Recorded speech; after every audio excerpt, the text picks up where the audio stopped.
पर जब सब कुछ करने के बाद भी चीज़ें लगभग वैसी ही रहें, तब आपको अपना ध्यान उस जल के पात्र पर केंद्रित कर लेना चाहिए।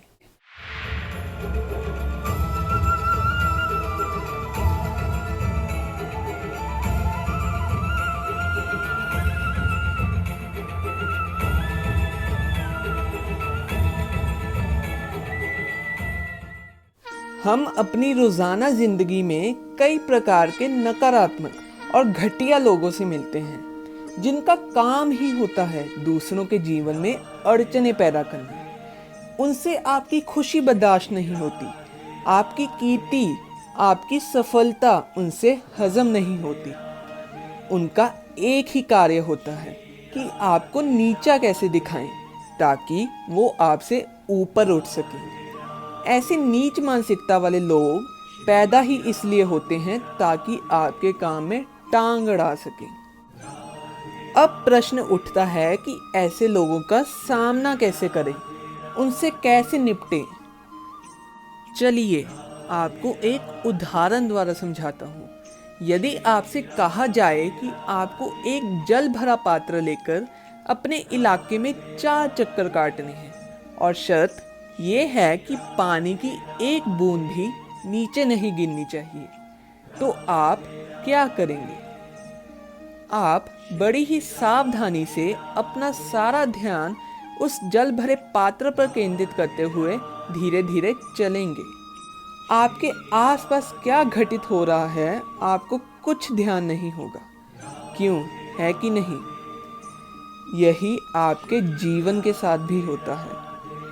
जब आप अपनी प्राथमिकताओं, अपने मकसद पर पूरा ध्यान देंगे, तब आपके पास अपने आसपास की नकारात्मकता, छल, कपट को देखने के लिए ज़रा भी समय ही नहीं होगा।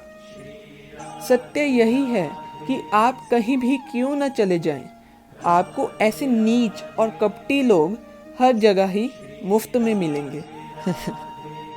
हाँ, आपको अपने आसपास सकारात्मकता बनाने का पूरा प्रयास करना चाहिए। पर जब सब कुछ करने के बाद भी चीज़ें लगभग वैसी ही रहें, तब आपको अपना ध्यान उस जल के पात्र पर केंद्रित कर लेना चाहिए।